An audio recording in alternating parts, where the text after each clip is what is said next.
C'est une plaisanterie? La voix de la chef de cabine claque à travers la cabine comme un coup de fouet. C'est quoi cette odeur? On n'est pas dans une gare routière ici. Ce n'est pas une soupe populaire. C'est un avion. Toutes les têtes se tournent. Elle se tient dans l'allée, talons plantés fermement, bras croisés, fixant droit vers le bas une adolescente noire assise près du hublot. La jeune fille se fige en plein mouvement, un petit récipient en plastique reposant dans ses mains, le couvercle à peine ouvert. Sérieusement? Continue l'hôtesse, forte, tranchante, savourant l'attention. Vous avez décidé d'apporter toute la cuisine de votre quartier à bord? Quelques passagers gloussent, mal à l'aise. La plupart détournent le regard. La jeune fille s'appelle Ava Johnson, 16 ans, la peau foncée, mince, avec des tresses soignées tirées en arrière. Elle porte un sweat à capuche gris délavé, des baskets propres, et affiche la posture défensive de quelqu'un à qui l'on a appris très tôt à ne pas attirer l'attention. C'est son premier vol seul. Sa mère s'est réveillée avant l'aube pour cuisiner ce repas. Du riz, des légumes, du poulet, parce qu'Ava devient anxieuse quand elle ne mange pas. Les doigts d'Ava se resserrent autour du récipient. Je partageais juste, dit-elle doucement. Partager? L'hôtesse ricane. Avec ça? Elle désigne sèchement la dame âgée assise à côté d'Ava. L'hôtesse s'appelle Linda, la quarantaine, blanche, impeccablement soignée, les cheveux tirés en un chignon strict qui n'a pas bougé depuis des années. Elle travaille pour la compagnie aérienne depuis plus de 2 décennies et porte l'autorité comme une armure. Pour elle, les règles sont des armes, et elle aime choisir quand les utiliser. Et qui vous a dit que c'était autorisé? Continue Linda. Parce que aux dernières nouvelles, nous n'autorisons pas les échanges de nourriture faite maison, surtout de la nourriture que nous ne pouvons pas vérifier.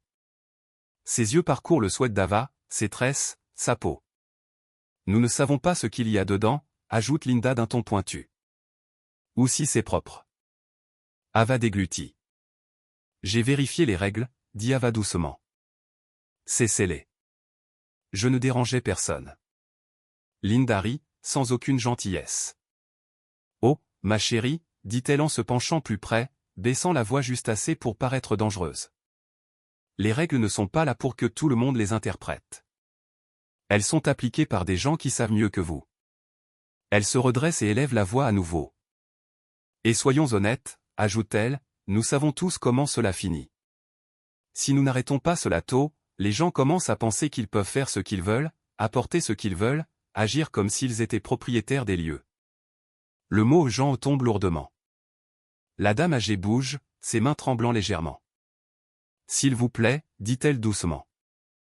Elle était seulement gentille. Je ne me sentais pas bien. Linda ne la regarde même pas. Madame, claque-t-elle. Ne vous en mêlez pas. Puis elle se retourne vers Ava, les yeux froids. Vous, les gamins, vous jouez toujours les innocents, dit-elle. Toujours une excuse. Toujours surpris quand quelqu'un vous dit finalement non. La poitrine d'Ava se serre. Je suis désolé, chuchote Ava. Je ne voulais pas. C'est à ce moment-là que Linda perd patience. Elle arrache le récipient des mains d'Ava. Non. Ava a le souffle coupé. Le couvercle s'ouvre alors que Linda l'écrase dans un sac poubelle, le riz se renversant dans l'allée, la sauce éclaboussant la moquette et la chaussure de quelqu'un. Le son est net, final, délibéré. Voilà, dit Linda platement. Problème résolu. Ava fixe le gâchis. La nourriture que sa mère a cuisinée avec soin est maintenant étalée sous les pieds d'étrangers. Les téléphones sortent. Quelqu'un chuchote, c'était dur. Un autre murmure, c'est juste une gamine. Linda se tourne lentement, défiant quiconque de la contester. C'est ce qui arrive quand les standards baissent, annonce-t-elle. Quand les gens pensent que la gentillesse excuse l'ignorance. Elle regarde Ava une dernière fois, sa voix descendant dans quelque chose de plus cruel. La prochaine fois, dit-elle doucement, apprenez où est votre place avant de vous humilier. La cabine devient silencieuse. Ava ne pleure pas. Elle ne crie pas. Elle ne bouge pas.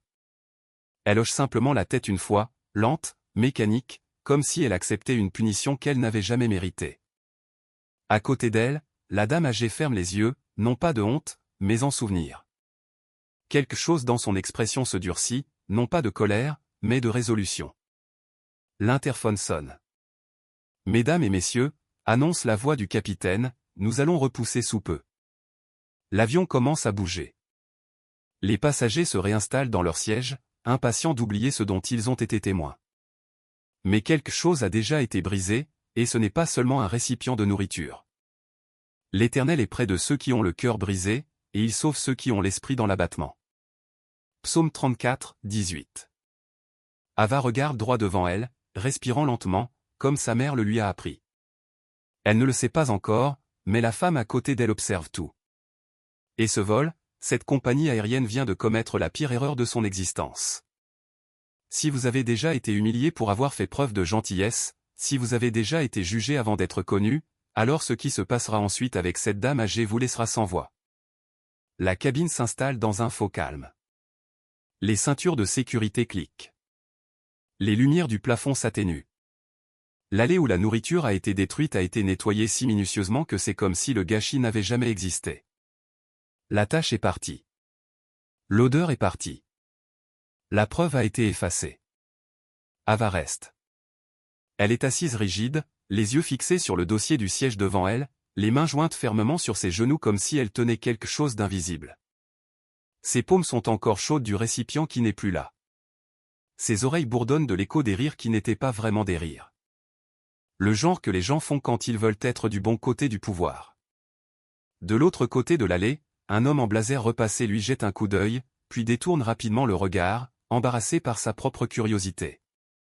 2 rangées plus haut, une femme chuchote quelque chose à son partenaire. Il hausse les épaules.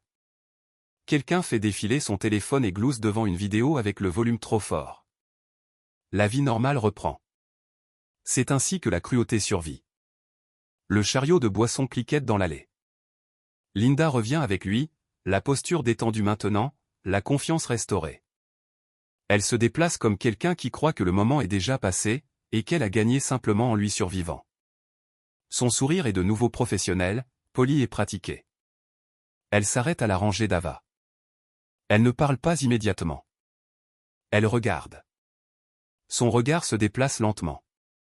Le souhaite d'Ava, ses tresses, ses mains, puis se dirige vers la dame âgée à côté d'elle, s'attardant juste assez longtemps pour communiquer de l'irritation. Enfin, Linda soupire. Vous savez, dit-elle sur le ton de la conversation comme si elle partageait une observation inoffensive. Tout cela aurait pu être évité. Ava ne lève pas les yeux.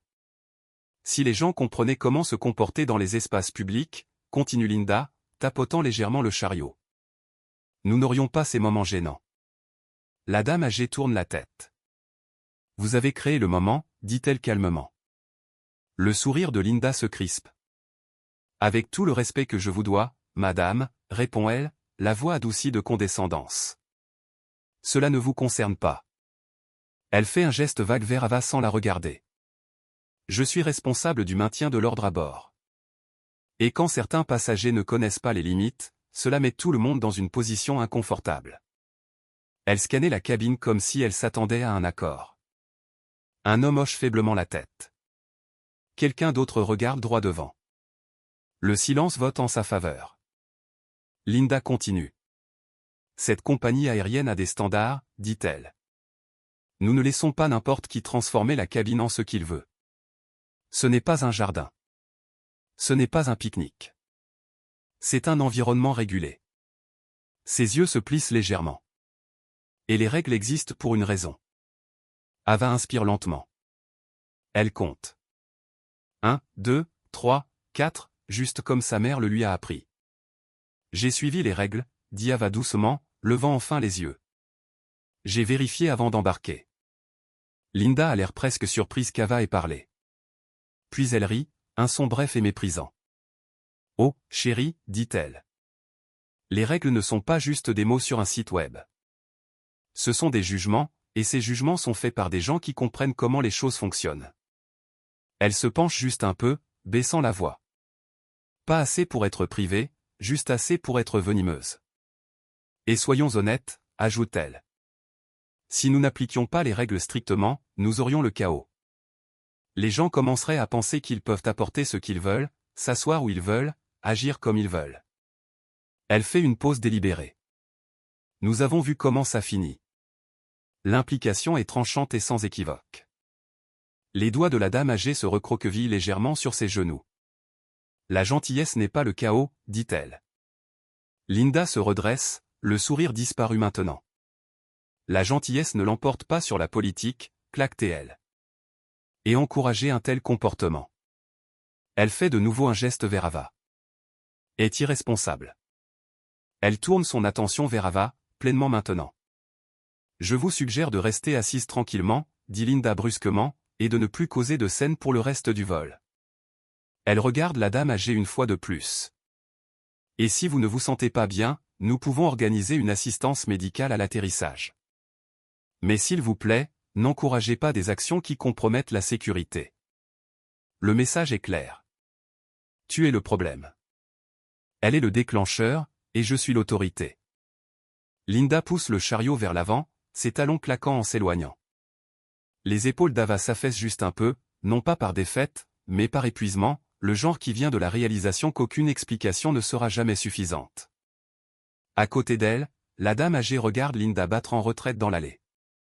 Elle n'a pas l'air en colère. Elle a l'air analytique.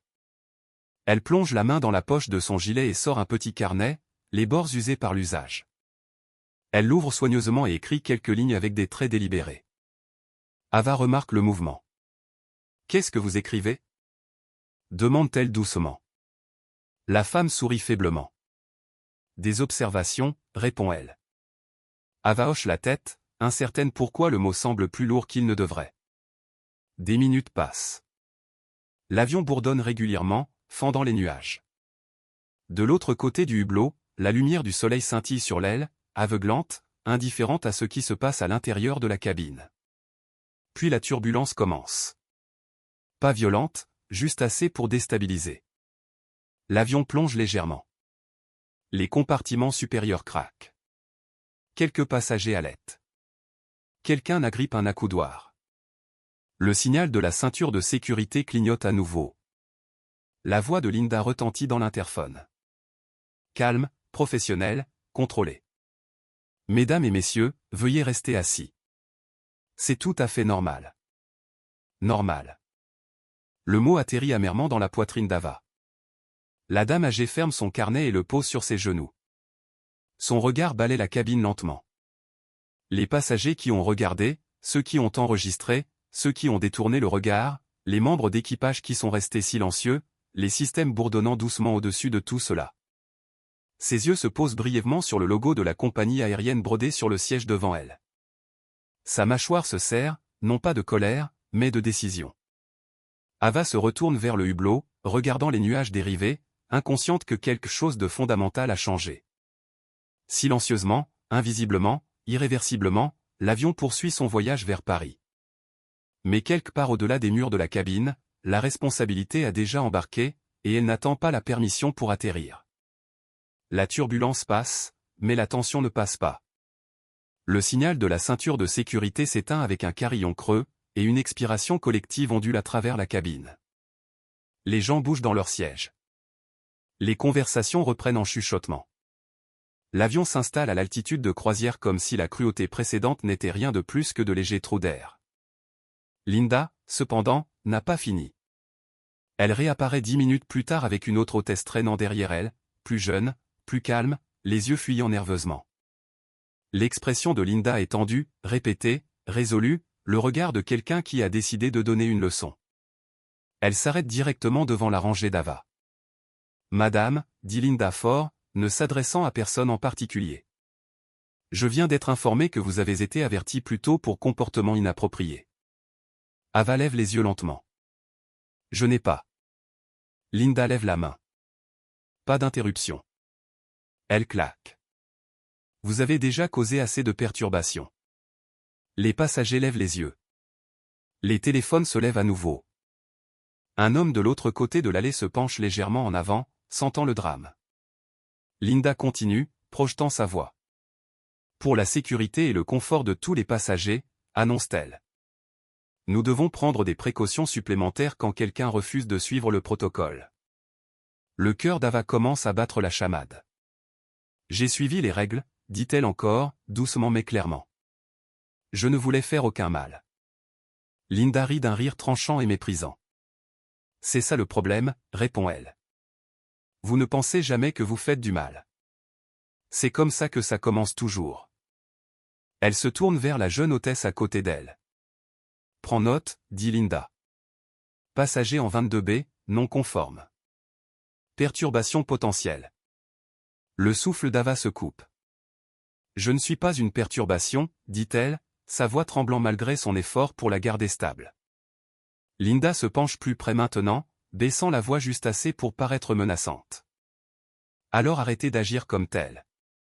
La dame âgée se lève légèrement sur son siège. C'est inutile, dit-elle fermement. Vous l'humiliez. Linda se redresse et se tourne vers elle. Madame, dit-elle froidement. Vous vous êtes assez impliquée. Si vous continuez à interférer, je n'aurai pas d'autre choix que de vous signaler aussi. La jeune hôtesse bouge, mal à l'aise. Une onde de malaise traverse la cabine. Quelqu'un marmonne, c'est allé trop loin. Un autre chuchote, c'est juste une gamine. Linda n'entend rien de tout cela. Ou fait semblant de ne pas entendre. Elle fait un geste vers la tablette vide d'Ava. Vous avez apporté des articles non autorisés à bord, dit-elle. Vous avez perturbé l'ordre de la cabine et maintenant vous contestez l'autorité de l'équipage. Elle énumère les accusations sur ses doigts. Ça fait 3 fautes. Les yeux d'Ava piquent, mais elle refuse de laisser tomber les larmes. J'ai dit que j'étais désolée, chuchote-t-elle. Linda sourit d'un air suffisant. Désolé ne nettoie pas les tapis, dit-elle. Désolé n'annule pas la contamination. Elle jette un coup d'œil à l'allée où la nourriture s'est renversée, maintenant impeccable. Et désolé n'enseigne pas la responsabilité. Les mots tombent comme des pierres. Ava sent tous les regards sur elle, le poids du jugement pesant, l'aplatissant en quelque chose de plus petit qu'elle ne l'est. Ses épaules s'enroulent vers l'intérieur instinctivement. À côté d'elle, la dame âgée tend la main, saisissant celle d'Ava. Linda remarque. Ne la touchez pas, claque-t-elle. La dame âgée ne lâche pas. Ça suffit, dit la femme, sa voix basse, mais inébranlable. Vous franchissez une ligne. Les yeux de Linda brillent d'irritation. Vous ne décidez pas où est la ligne, répond-elle. Moi si. Elle se redresse à nouveau, se tournant pour s'adresser à la cabine. Mesdames et messieurs, dit Linda fort, nous apprécions votre patience pendant que nous gérons cette situation. Soyez assurés, nous prenons la sécurité et l'hygiène très au sérieux. Elle regarde Ava. Certaines personnes, ajoute-t-elle pointilleusement, ne comprennent tout simplement pas les limites à moins qu'elles ne soient appliquées. La jeune hôtesse parle enfin, la voix à peine au-dessus d'un chuchotement. Linda, peut-être que nous devrions. Linda lui lance un regard qui la réduit au silence instantanément. La poitrine d'Ava semble serrée, comme si l'air lui-même s'était raréfié autour d'elle. Elle regarde droit devant, respirant lentement. 4 temps inspire, 4 temps expire, s'accrochant au seul contrôle qu'il lui reste. La dame âgée observe Linda de près maintenant, non pas avec peur, mais avec reconnaissance. Son regard s'aiguise, évaluant la performance, le langage, la confiance née d'années sans conséquence. Linda termine son monologue avec un dernier regard méprisant. Je n'attends plus aucun problème, dit-elle. Suis-je clair? Ava hoche la tête une fois. Oui, madame. Dit-elle doucement. Linda tourne les talons et s'éloigne, ses talons claquant triomphalement dans l'allée. La cabine expire à nouveau. Quelqu'un secoue la tête. Quelqu'un d'autre marmonne, incroyable. Ava fixe ses mains, leur ordonnant d'arrêter de trembler. À côté d'elle, la dame âgée serre doucement. Ce n'est pas fini, chuchote-t-elle. Ava ne comprend pas ce qu'elle veut dire, mais elle la croit. Heureux ceux qui sont persécutés pour la justice, car le royaume des cieux est à eux. Matthieu 5h10. L'avion bourdonne, indifférent. Mais quelque chose a changé. Linda pense qu'elle a gagné. Elle a pris le silence pour de la soumission. Et elle n'a aucune idée que chaque mot qu'elle a prononcé, chaque insulte, chaque supposition a été soigneusement témoignée, cataloguée et pesée. La reddition de compte n'est plus une question de si, seulement de quand. La cabine devient plus silencieuse après le départ de Linda. Pas le silence confortable du sommeil ou du repos, mais le genre malaisé qui persiste après que quelque chose de mal se soit produit et que personne ne sache comment le corriger. Les conversations reprennent par fragments, coupées et prudentes.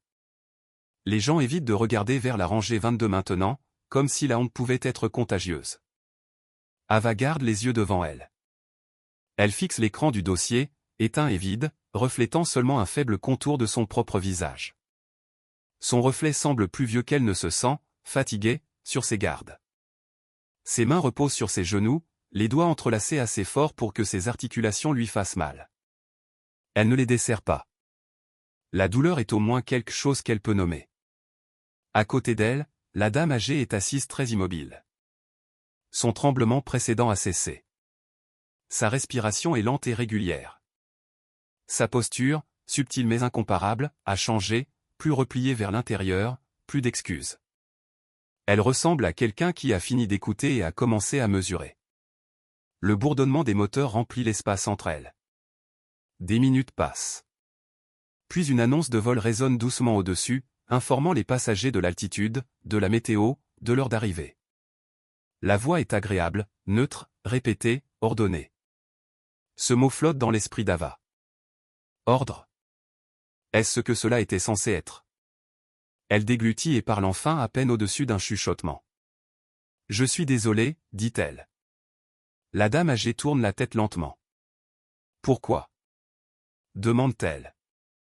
Ava hésite. Pour avoir causé des ennuis. La femme l'étudie, non pas avec pitié, non pas avec urgence, mais avec une attention constante et scrutatrice qu'Ava n'a pas l'habitude de recevoir des adultes, surtout des étrangers. Tu n'as pas causé d'ennuis, dit la femme doucement. Tu les as révélés. Ava fronce les sourcils, confuse. Ça ne ressemblait pas à ça. Non, convient la femme. Ce n'est jamais le cas sur le moment. Elle regarde de nouveau vers l'avant, vers la cabine, vers les rangées ordonnées de sièges et la conformité silencieuse. Les systèmes dépendent du fait que les gens croient que le mal est de leur faute. Elle continue doucement. De cette façon, le système n'a jamais à changer. Ava absorbe les mots lentement, incertaine de quoi en faire. La femme n'élabore pas. Elle n'en a pas besoin. Au lieu de cela, elle plonge à nouveau la main dans la poche de son gilet et récupère le petit carnet. Elle l'ouvre, feuilletant les pages précédentes remplies d'une écriture soignée, de dates, de notes, de phrases courtes, de noms. Elle fait une pause, puis écrit à nouveau. Ava regarde, curieuse, mais prudente de ne pas s'immiscer. « Qu'est-ce que vous écrivez maintenant » demande Ava. La femme ne lève pas les yeux. « Comportement » répond-elle. Modèle de réponse linguistique. Ava cligne des yeux. « Pourquoi » La femme rencontre enfin ses yeux. « Parce que les modèles ne mentent pas, dit-elle. Les gens, si. » Ava hoche la tête, bien qu'elle ne comprenne pas tout à fait. Plus loin dans l'allée, Linda réapparaît brièvement, riant avec une autre hôtesse près de l'office. Son langage corporel est détendu, lâche. Elle gesticule avec animation, racontant clairement quelque chose d'amusant, peut-être l'incident même qu'elle a causé. Elle ne regarde pas vers la 22. Elle n'en a pas besoin. Dans son esprit, l'affaire est réglée. La jeune hôtesse de tout à l'heure passe une fois de plus lentement cette fois. Ses yeux se dirigent vers Ava, puis vers la dame âgée. Il y a de l'hésitation là, de la culpabilité, quelque chose de non résolu. Elle ouvre la bouche comme pour parler, puis la ferme et continue de marcher. Silence à nouveau. Ava bouge légèrement sur son siège. Pourquoi personne ne l'a arrêtée? Demande-t-elle doucement. La question n'est pas accusatrice. Elle est désorientée. La dame âgée considère cela attentivement avant de répondre. Parce que le pouvoir est plus efficace, dit-elle, quand il convainc les gens qu'ils sont impuissants. Ava expire lentement. L'avion continue sa croisière, lisse et régulier, coupant à travers des couches de nuages qui s'étendent sans fin dans toutes les directions. Depuis le hublot, le monde semble paisible, abstrait, intact de ce qui se passe à l'intérieur. Ava se demande comment quelque chose peut sembler si lourd alors que tout le reste semble sans poids. Elle pense à sa mère, à quel point elle a emballé cette nourriture avec soin, comment elle a déposé un baiser sur le front d'Ava avant de la déposer à l'aéroport. Mange, avait-elle dit. Tu te sentiras mieux. Ava ne se sent pas mieux, mais elle se sent éveillée. À côté d'elle, la dame âgée ferme le carnet et le pose sur ses genoux, une main placée dessus de manière protectrice. Son regard se déplace à nouveau à travers la cabine, ne s'attardant pas cette fois, mais balayant comme pour faire un inventaire. Ses yeux s'arrêtent brièvement sur le logo de la compagnie aérienne brodé sur l'appui-tête devant eux. Quelque chose d'illisible clignote sur son visage. Résolution, mémoire, décision. La voix de Linda résonne faiblement depuis l'avant de la cabine à nouveau, émettant une autre instruction de routine. Polie, efficace, inconsciente. Ava regarde la femme à côté d'elle du coin de l'œil. Vous n'avez pas peur, dit Ava. Ce n'est pas une question. La dame âgée sourit, petit, complice. Non, répond-elle. J'ai vu pire. Ava réfléchit à cela. Elle pense à quel point Linda avait l'air si certaine, si intouchable, comment les autres passagers se sont pliés si facilement dans le silence, comment le système a continué sans hésitation. Qu'est-ce qui se passe maintenant? Demande Ava. Le sourire de la femme s'efface, remplacé par quelque chose de plus calme, de plus tranchant.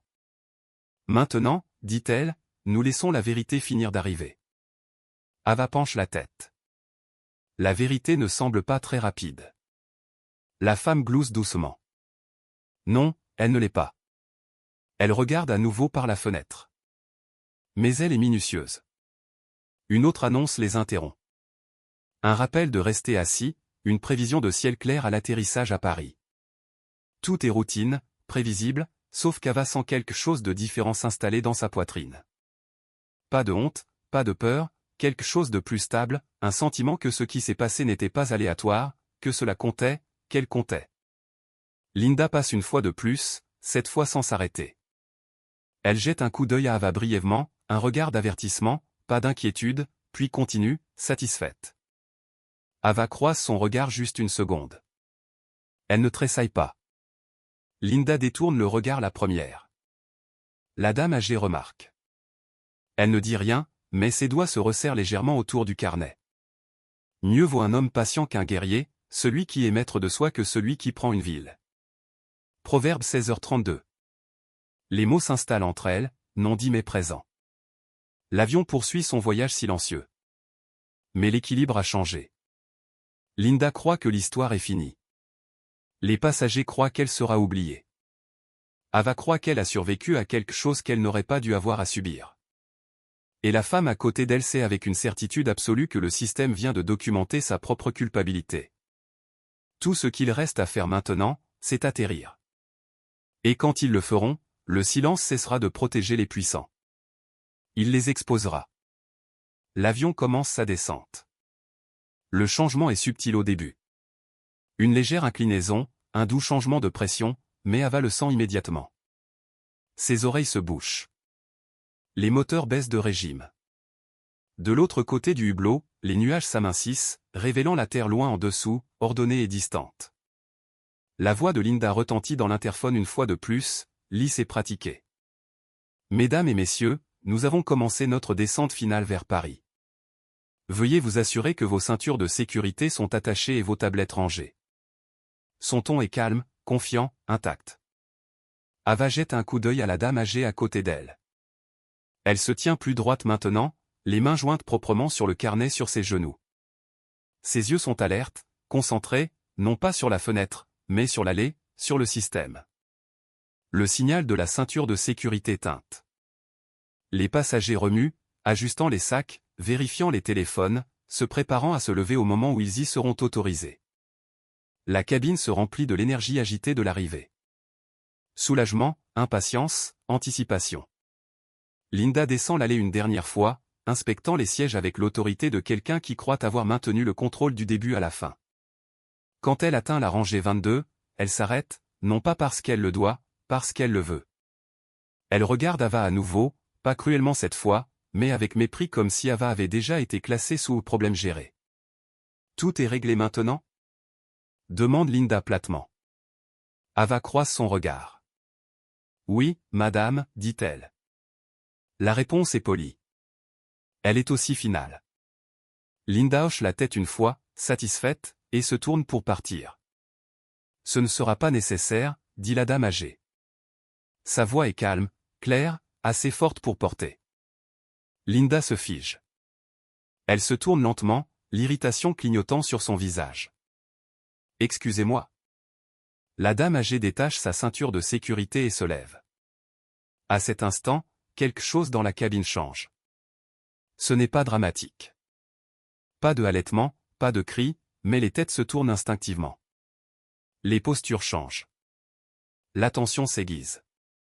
L'air semble différent. Je voudrais le capitaine et le chef de cabine principal à la porte de l'avion, dit la femme. Maintenant. Linda rit, un son bref et incrédule. Madame, dit-elle. Nous sommes en descente finale. Ce n'est ni le moment ni l'endroit. La femme n'élève pas la voix. Elle plonge simplement la main dans la poche de son gilet et sort un porte-carte fin en cuir. Elle l'ouvre et tend une carte à Linda. Linda la prend à contre-cœur. Ses yeux descendent, puis remontent, puis redescendent. La couleur quitte son visage. Autour d'eux, les passagers tendent le cou, sentant le changement, mais ne le comprenant pas encore. Linda déglutit. Commence-t-elle. La dame âgée parle à nouveau, doucement mais fermement. Je m'appelle Éléonore de Saint-Hilaire, dit-elle. Je suis membre fondatrice du conseil d'administration et actionnaire majoritaire de cette compagnie aérienne. Le silence s'écrase dans la cabine. Pas le silence gêné d'avant. Celui-ci est lourd. Absolu. Ava a le souffle coupé. Linda fixe la carte comme si elle pouvait la mordre. Ce n'est pas possible, dit-elle faiblement. Les membres du conseil ne. Ils volent à l'improviste, répond Éléonore. C'est le but. Elle fait un geste léger autour de la cabine. Pour voir ce qui se passe quand personne ne pense être observé. Les téléphones se lèvent à nouveau, cette fois non pas par cruauté, mais par incrédulité. Quelqu'un chuchote, a-t-elle dit membre du conseil? Un autre murmure, oh mon Dieu. Linda se redresse, la panique clignotant sous son entraînement. Il y a eu un malentendu, dit-elle rapidement. J'appliquais la politique. J'ai suivi le protocole. Éléonore penche légèrement la tête. Vous avez détruit la nourriture d'une enfant, dit-elle publiquement. Linda ouvre la bouche, la ferme. Vous avez sous-entendu une contamination sans preuve, continue Éléonore. Vous avez utilisé un langage qui présumait la culpabilité, pas la sécurité, et vous avez escaladé l'humiliation au lieu de résoudre l'inquiétude. Chaque phrase atterrit avec précision. Les mains de Linda tremblent. Je protégeais la compagnie, insiste-t-elle. Éléonore regarde Ava, puis revient à Linda. Non, dit-elle doucement. Vous protégiez votre autorité. La voix du capitaine grésille dans l'interphone, confuse. Équipage de cabine, veuillez informer. Je m'en occupe, dit Éléonore calmement, levant la main vers le haut-parleur. Elle se tourne vers Ava. Ma chère, dit-elle doucement. Voudriez-vous vous tenir avec moi? Ava hésite. Chaque instinct lui dit de rester assise, de rester petite, mais elle se lève. La cabine regarde Ava se tenir à côté d'Éléonore, une adolescente en sweat à capuche à côté d'une femme qui irradie soudainement une autorité indéniable. Cette jeune fille, dit Éléonore, s'adressant à la cabine maintenant, m'a offert de la nourriture parce qu'elle a remarqué que je n'avais pas mangé. Elle a agi avec gentillesse. Elle a suivi les règles écrites et elle a enduré l'humiliation sans représailles. Elle fait une pause. Ce qui a été détruit aujourd'hui n'était pas un repas. Son regard se verrouille sur Linda. C'étaient les valeurs de cette entreprise. Un murmure ondule à travers la cabine. La voix de Linda se brise. Je ne savais pas qui vous étiez. Éléonore hoche la tête. Ça, dit-elle, c'est la chose la plus honnête que vous ayez dite de toute la journée. L'avion touche le sol avec une secousse, les pneus criant brièvement contre la piste. Des applaudissements éclatent automatiquement, puis faiblissent, incertains. Le signal de la ceinture de sécurité reste allumé. Éléonore s'approche de Linda. Quand la porte s'ouvrira, dit-elle, vous vous écarterez. Vous ne parlerez plus à cette jeune fille, et vous soumettrez un rapport d'incident écrit avant de quitter l'avion.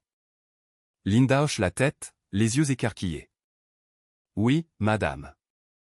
La porte s'ouvre. Le personnel au sol attend puis s'arrête net alors qu'Éléonore les adresse par leur nom. Le choc se répand. Linda recule. Ava sent la main d'Éléonore reposer légèrement sur son épaule, stable, assurée. Pour la première fois depuis l'embarquement, Ava se sent grande. Car il n'est rien de caché qui ne doive être découvert, rien de secret qui ne doive être connu et mis au jour. Luc 8h17. La vérité a atterri et elle a apporté des conséquences avec elle. Si vous pensiez que cette histoire parlait d'humiliation, vous aviez tort. Elle parlait de révélation. La porte de l'avion reste ouverte plus longtemps que d'habitude. Les passagers qui s'attendaient à se lever et à se précipiter dans l'allée hésitent au contraire, incertains. La chorégraphie habituelle de l'arrivée a été interrompue. Quelque chose de plus lourd qu'un retard plane dans l'air. Éléonore se tient juste à l'intérieur de l'encadrement de la porte, la posture composée, la voix basse mais commandante. Deux superviseurs au sol attendent devant elle, écoutant avec des expressions qui passent de la confusion polie à l'alarme. Linda se tient quelques pas derrière maintenant, pas aux commandes, pas centrée, juste présente. Ava reste à côté d'Éléonore, les mains serrées, incertaine où regarder. Elle peut sentir des yeux sur elle, pas les regards accusateurs d'avant, mais autre chose maintenant. Curiosité, respect, malaise. Éléonore parle doucement au superviseur. « Je veux les images de sécurité de l'embarquement à l'atterrissage, dit-elle. Tous les journaux audio de la cabine, les communications de l'équipage, les rapports d'incidents immédiatement. » Un superviseur hoche la tête rapidement. « Oui, madame. » Et notifier la direction de la conformité, continue Éléonore. Protocole rouge. Les mots bougent comme une clé tournant dans une serrure. Le superviseur se raidit. Protocole rouge, répète-t-il. Oui, dit Éléonore maintenant. Il sort son téléphone sans une autre question. Linda déglutit. Quoi? C'est quoi le protocole rouge? Chuchote Ava. Éléonore lui jette un coup d'œil bref. C'est ce qui arrive, dit-elle, quand une entreprise doit se confronter à elle-même. Les passagers commencent à sortir lentement, beaucoup regardant en arrière en passant. Certains chuchotent des excuses à Ava, d'autres évitent tout contact visuel. Linda ne bouge pas. Elle attend que quelqu'un lui dise quoi faire. Pendant des années, elle a été celle qui donnait des instructions. Maintenant, leur absence la laisse exposée. Éléonore se tourne vers elle. « Vous attendrez ici, dit-elle. La sécurité vous escortera sous peu. » Linda hoche la tête, les lèvres serrées. La cabine se vide. Des minutes plus tard, l'avion est calme à nouveau, mais pas vide. Deux agents de sécurité en uniforme entrent, suivis d'un homme en costume sombre portant une tablette. Son badge indique direction de la conformité. C'est Julien de Saint-Hilaire. Il s'arrête quand il voit Éléonore. « Madame de Saint-Hilaire, dit-il, surpris. Nous ne nous attendions pas. »« C'est le but, répond Éléonore. Elle fait un geste vers Linda. « Cet employé vous accompagnera, dit Éléonore. Elle ne doit plus interagir avec aucun passager ou membre d'équipage. » Julien hoche la tête une fois. Compris. Linda ouvre la bouche, peut-être pour expliquer, peut-être pour se défendre, mais Éléonore lève une main. « Pas maintenant, dit-elle calmement. Vous en avez assez dit pour une journée. » La sécurité escorte Linda dans l'allée. Ses talons ne claquent plus. Ils traînent. Ava la regarde partir, le cœur battant, incertaine de ce qu'elle ressent. Soulagement, choc, quelque chose comme le deuil, pas pour Linda, mais pour la version du monde qu'Ava pensait être normale. Éléonore se tourne vers Ava. « Viens avec moi, dit-elle. » Elles descendent de l'avion ensemble. Le terminal bourdonne de mouvements, de valises à roulettes, d'annonces en écho, de l'odeur de café et de désinfectant. Pour la plupart des voyageurs, c'est juste un autre aéroport. Pour Ava, c'est comme passer dans une réalité différente. Elles sont guidées dans un bureau aux parois de verre près de la porte. À l'intérieur, plusieurs personnes attendent. Cadre de la compagnie, conseiller juridique, officier de conformité. Certains ont l'air pâles. D'autres évitent les yeux d'Éléonore. Un écran sur le mur s'allume, affichant des flux en direct de l'intérieur de la cabine. L'incident est rejoué en silence. Les mots de Linda défilent comme des légendes sous les images. Chaque ricanement, chaque implication, chaque moment d'autorité non vérifié, personne ne parle. Quand la vidéo se termine, Éléonore s'assoit enfin. Modèle confirmé, dit-elle. Un homme s'éclaircit la gorge. Nous avons examiné les plaintes antérieures impliquant cette hôtesse. Il dit que la plupart ont été résolues de manière informelle. Éléonore le regarde. Définissez informellement. Il hésite. Avertissement, transfert, changement d'horaire.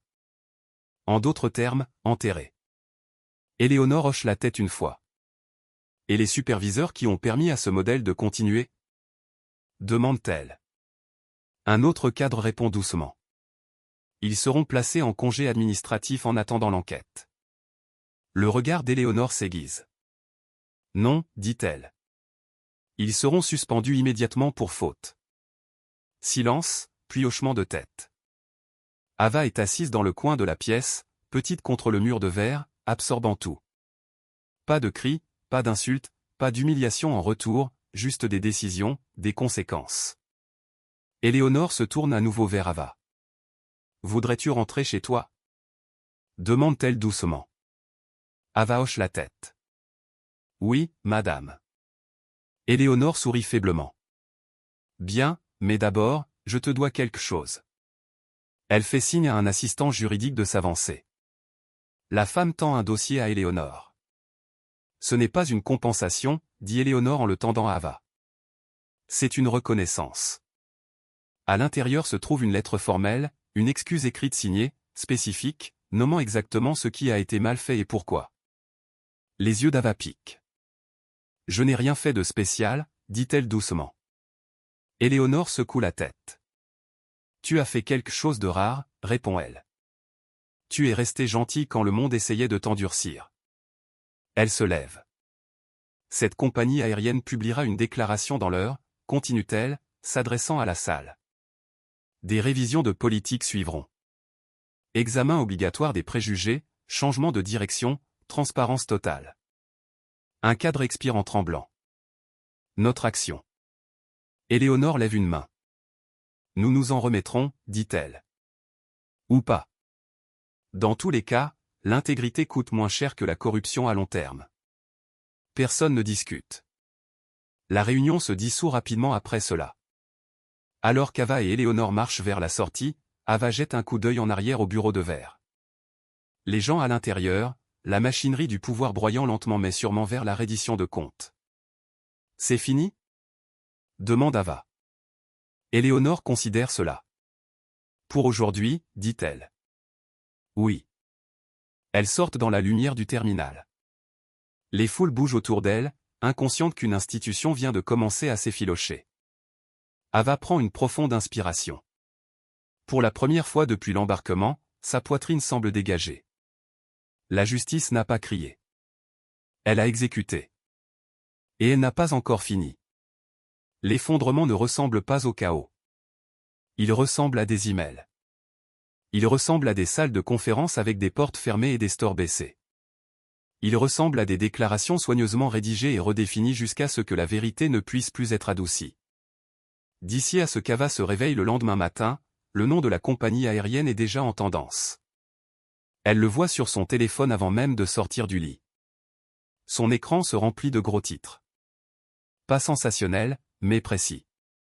La compagnie aérienne lance une enquête interne après un incident en plein vol. Un membre du conseil confirme un audit inopiné. La conduite de l'équipage de vol en cours d'examen au milieu d'allégations de préjugés. Ava fait défiler lentement, le cœur battant. Il y a une vidéo tremblante enregistrée depuis 3 rangées en arrière. Elle reconnaît le moment instantanément. La voix de Linda, tranchante et cruelle, coupant à travers la cabine. Ava la met en pause avant que la nourriture ne soit détruite. Elle n'a pas besoin de voir ça à nouveau. À travers la ville, à l'intérieur d'une salle de conseil au mur de verre au-dessus de la piste, les cadres sont assis en silence alors qu'Éléonore parle. Ce n'est pas un échec isolé, dit-elle uniformément. C'est culturel. Un graphique brille sur le mur derrière elle, listant des rapports d'incidents s'étendant sur des années. Différents vols, différentes villes, les mêmes modèles de langage, les mêmes rejets, avertissements ignorés, plaintes enterrées. Un cadre supérieur s'éclaircit la gorge. Avec tout le respect que je vous dois, commence-t-il. Cette compagnie aérienne a transporté des millions de passagers en toute sécurité. La sécurité n'est pas seulement mécanique, l'interrompt Éléonore calmement. Elle est humaine. Elle tape une fois sur la table. Quand l'humiliation devient une procédure, la sécurité a déjà échoué. Le conseiller juridique bouge, mal à l'aise. La réaction publique s'accélère, ajoute un autre cadre. Les sponsors posent des questions.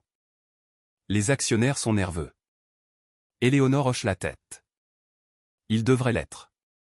Elle fait glisser un dossier sur la table. Avis de licenciement, dit-elle. Effectif immédiatement. La salle se raidit. Multiple ? Demande quelqu'un. Oui, répond Éléonore. Y compris le personnel de supervision qui a permis le comportement. Une pause. Et Linda ?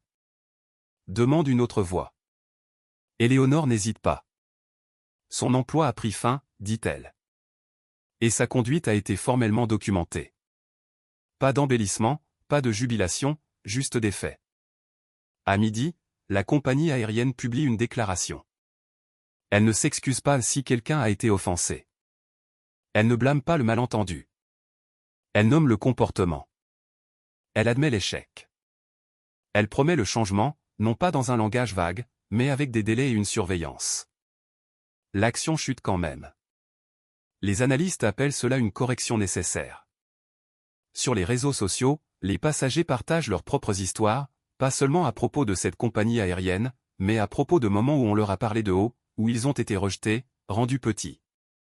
Un modèle émerge, indubitable et indéniable. Le système apprend, non pas parce qu'il le veut, mais parce qu'il le doit. La mère d'Ava l'appelle avant le petit déjeuner. J'ai vu les nouvelles, dit-elle, la voix serrée d'inquiétude. Ça va ? Ava hésite. Je pense que oui, dit-elle. Je n'ai rien fait de mal. Sa mère expire en tremblant. Je sais, bébé. Je sais. Elle reste assise en silence un moment. Je suis fière de toi, ajoute sa mère doucement. Pas pour ce qui s'est passé, pour qui tu as été. Ava ferme les yeux. À l'aéroport, Linda est assise seule dans son appartement, fixant son téléphone alors que les messages arrêtent d'arriver. L'uniforme qu'elle portait si confidentiellement est maintenant accroché, intact, dans le placard. Elle rafraîchit encore ses emails. Rien. Pour la première fois depuis des années, personne ne lui demande d'appliquer quoi que ce soit. Personne ne s'en remet à son autorité.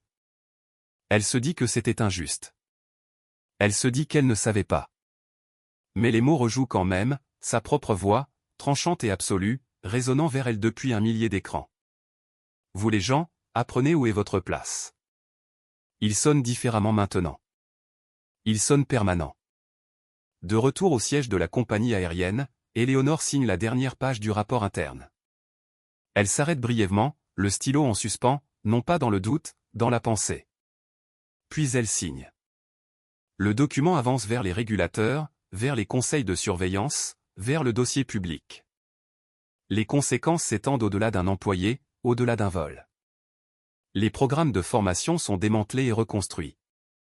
Les canaux de plainte sont rouverts. Les règles silencieuses qui protégeaient autrefois l'autorité sont supprimées. Cela prend des mois, mais la direction est fixée. Ava retourne à l'école en essayant de se concentrer sur les cours, sur les devoirs, sur les rythmes ordinaires de la vie d'adolescente. Certains camarades de classe la reconnaissent de la vidéo. La plupart non. Un professeur la prend à part un après-midi. J'ai vu ce qui s'est passé, dit la femme doucement. Tu t'es comportée avec beaucoup de force. Ava hausse les épaules. Je suis juste restée silencieuse. Le professeur sourit. Ce n'est pas rien. Des semaines plus tard, Ava reçoit une autre lettre. Celle-ci formelle, gaufrée, plus lourde dans ses mains. Elle détaille les changements de politique promulgués en réponse à l'incident. Son nom n'est pas publié. Sa vie privée est respectée. Au bas de la lettre se trouve une note manuscrite d'Éléonore.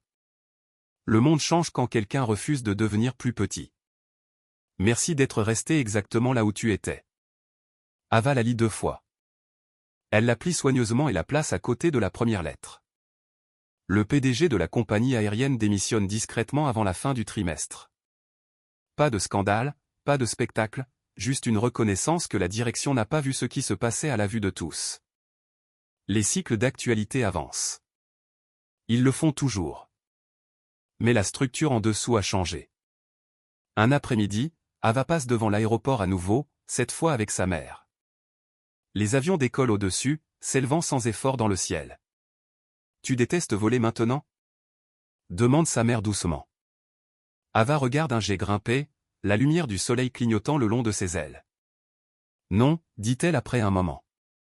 Je le vois juste différemment. » Sa mère hoche la tête, comprenant plus qu'Ava ne le réalise.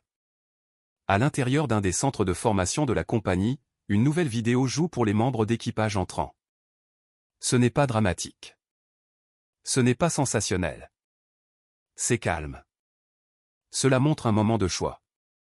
Une voix off dit simplement « L'autorité n'excuse pas la cruauté. » Le silence n'efface pas le mal.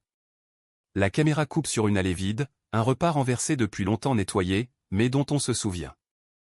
Le système n'est pas tombé parce que quelqu'un a crié. Il est tombé parce que quelqu'un a regardé attentivement, parce que quelqu'un a documenté la vérité. Parce que la gentillesse a refusé de disparaître silencieusement. La justice n'a pas humilié en retour. Elle a corrigé. Elle a reconstruit. Et ce faisant, elle a fait de la place pour quelque chose de plus fort que le pouvoir, la dignité. Des mois passent. Pas le genre qui se précipite dans les gros titres et les déclarations, mais les mois lents et ordinaires où la vie reprend son rythme et la mémoire s'installe dans le sens. Ava marche à travers l'aéroport à nouveau. Pas comme une passagère cette fois, pas comme un gros titre, juste une adolescente avec un sac à dos en bandoulière, ses baskets grinçant faiblement contre le sol poli. Elle se déplace à travers le terminal avec sa mère à côté d'elle. Les deux se faufilant doucement à travers les valises à roulettes et les annonces qui se chevauchent. L'aéroport semble le même. Les portes, les murs de verre, la longue étendue de fenêtres face à la piste. Mais Ava n'est pas la même. Elle s'arrête près d'une porte familière, non pas parce qu'elle en a l'intention, mais parce que quelque chose en elle reconnaît l'espace. Les lumières du plafond bourdonnent bas. Un avion passe devant la fenêtre, les moteurs bas et patients. Sa mère remarque qu'Ava ralentit. « Ça va ?» demande-t-elle. Ava hoche la tête.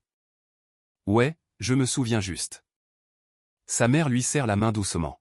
« Tu n'es pas obligé de rester ici. »« Je sais, » dit Ava. « Mais je veux le faire. » Elle s'assoit. Pas dans la même rangée, pas à la même porte, mais assez près pour que la mémoire respire. Ava regarde les gens autour d'elle maintenant. Un père fatigué jonglant avec des collations et des cartes d'embarquement. Un vieil homme agrippant sa canne. Une hôtesse de l'air s'agenouillant pour parler doucement à un enfant nerveux. Des moments ordinaires. Mais Ava voit ce qu'elle ne voyait pas avant. Elle voit qui est traité doucement et qui ne l'est pas, qui est cru immédiatement et qui doit s'expliquer 2 fois. Et elle voit autre chose aussi. Le changement. Sur un écran voisin, une vidéo de formation tourne en boucle silencieusement pour le personnel. Ce n'est pas tapa accent grave-l'œil, pas dramatique, juste clair. Les mots défilent lentement. La dignité n'est pas optionnelle. La gentillesse n'est pas une perturbation. L'autorité existe pour protéger, pas diminuer. Ava sent quelque chose se desserrer dans sa poitrine. Son téléphone vibre. Un message. Elle sait de qui il vient avant de l'ouvrir. Éléonore, je suis au café près de la porte C, si tu veux dire bonjour. Ava lève les yeux instinctivement et elle est là. Éléonore est assise à une petite table près de la fenêtre, les mains jointes autour d'une tasse de thé. Sa posture est détendue maintenant. Pas de carnet en vue. Pas d'urgence dans son expression. Juste la présence. Ava se lève. Sa mère sourit. « Vas-y, dit-elle. Je serai juste ici. » Ava s'approche lentement. Éléonore lève les yeux et sourit. « Te voilà, dit-elle chaleureusement. » Elles s'assoient ensemble. Pas de cérémonie, pas de déséquilibre de pouvoir, juste deux personnes partageant un espace calme. Je voulais vous remercier, dit Ava après un moment. Éléonore penche la tête. Pourquoi? Pour ne pas avoir fait de moi un symbole, dit Ava prudemment. Vous auriez pu. Éléonore hoche la tête. Les symboles sont bruyants. Les gens sont sacrés. Elle reste assise en silence un peu à regarder les avions monter et descendre. Regrettez-vous parfois? Demande Ava. Ce que vous avez fait? Éléonore considère cela. Non, dit-elle. Mais je regrette que cela ait été nécessaire. Ava regarde ses mains. Je pense encore à ce jour parfois. C'est naturel, répond Éléonore. Mais souviens-toi, la blessure n'était pas la fin de l'histoire. Elle plonge la main dans son sac et sort un morceau de papier plié, le tendant à Ava, un verset écrit d'une écriture soignée. On t'a fait connaître, ô homme, ce qui est bien, et ce que l'Éternel demande de toi, c'est que tu pratiques la justice, que tu aimes la miséricorde, et que tu marches humblement avec ton Dieu. Michée 6h08. Ava le lit lentement. Sa gorge se serre, non pas de tristesse, mais de reconnaissance. C'est ce que vous avez fait, dit Ava. Éléonore sourit doucement. C'est ce que tu as fait. Une annonce d'embarquement résonne au-dessus. Les passagers font la queue. La vie bouge. Éléonore se lève. Je devrais y aller. Ava se lève aussi. Est-ce que je vous reverrai? Demande Ava. Éléonore fait une pause puis sourit. Chaque fois que tu choisiras la gentillesse sans te rétrécir, dit-elle. Oui. Elles se séparent. Ava retourne vers sa mère. Elles marchent vers la sortie ensemble, la lumière du soleil se déversant à travers les murs de verre devant. Alors qu'elle passe devant une zone de briefing de l'équipage, Ava aperçoit une nouvelle génération d'hôtesses de l'air écoutant attentivement, tête baissée en concentration. Pas d'arrogance, pas d'impatience, juste l'apprentissage. Elle espère que ça durera. Dehors, le vent se lève légèrement alors qu'un autre avion s'élève dans le ciel ouvert. Ava le regarde grimper librement. Non pas parce que le système était parfait, mais parce que quelqu'un a refusé de laisser la cruauté passer inaperçue. La justice n'a pas crié. Elle a atterri et ensuite elle s'est reposée. Cette histoire ne concerne pas une compagnie aérienne. Elle concerne la facilité avec laquelle la dignité est écrasée et la tranquillité avec laquelle elle peut être restaurée. La Bible nous rappelle encore et encore que Dieu voit ce que les systèmes ignorent. L'Éternel est un refuge pour l'opprimé, un refuge au temps de la détresse. Psaume 9h9. Ava n'a pas gagné en dominant qui que ce soit. Elle n'a pas crié, menacé ou exposé. Elle a enduré sans devenir amère. Elle est restée gentille sans devenir petite. Et c'est une sorte de force que le monde ne peut pas contrefaire.